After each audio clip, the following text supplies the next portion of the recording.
Bangladesh premier লিগে খেলতে বর্তমানে বাংলাদেশে আছেন পাকিস্তানের অলরাউন্ডার ইমাদ ওয়াসিম। ঢাকা ক্যাপিটালসের হয়ে সিলেটে অবস্থানকালে রোববার রাতে ইনস্টাগ্রামে তিনি স্ত্রী সানিয়া আশফাকের সঙ্গে বিবাহ বিচ্ছেদের কথা জানান। এক বিবৃতিতে ইমাদ বলেন, দীর্ঘদিনের অমীমাংসিত মতপার্থক্যের কারণে তিনি বিচ্ছেদের আবেদন করেছেন এবং ভবিষ্যতে যেন সানিয়াকে তার স্ত্রী হিসেবে উল্লেখ করা না হয়।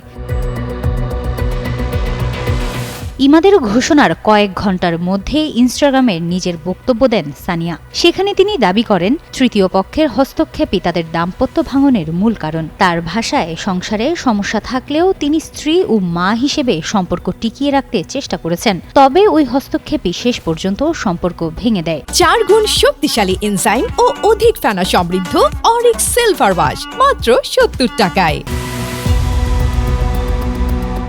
2019 সালে ইমাদ ও সানিয়ার বিয়ে হয়। তাদের 3 সন্তান রয়েছে। ইমাদ তার পোস্টে ব্যক্তিগত বিষয়টি সম্মান করার অনুরোধ জানান এবং ভুল তথ্য বা অপপ্রচার ছড়ানো থেকে বিরত থাকতে বলেন। সন্তানদের বিষয়ে তিনি জানান, বাবা হিসেবে দায়িত্বশীলভাবে তাদের দেখভাল করবেন। প্রয়োজনে মানহানিকর বিষয়ে আইনি পথে যাওয়ার কথাও উল্লেখ করেন তিনি।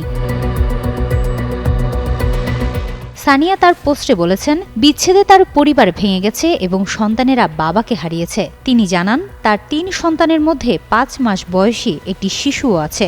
একই সঙ্গে তিনি মানসিক নির্যাতন ও দুর্ব্যবহারেরও অভিজ্ঞতার কথা তুলে ধরেন। বিচ্ছেদের আইনি প্রক্রিয়া এখনও চলমান ও তদন্তাধীন বলে উল্লেখ করে সানিয়া বলেন, যথাযথ প্রক্রিয়ার মাধ্যমেই সত্য প্রকাশ পাবে। শেষ পর্যন্ত তিনি জানান, প্রতিশোধের জন্য নয়, নিজের সন্তানদের এবং নীরবে সব সহ্য করা নারীদের পক্ষে সত্য বলতেই তিনি মুখ খুলেছেন।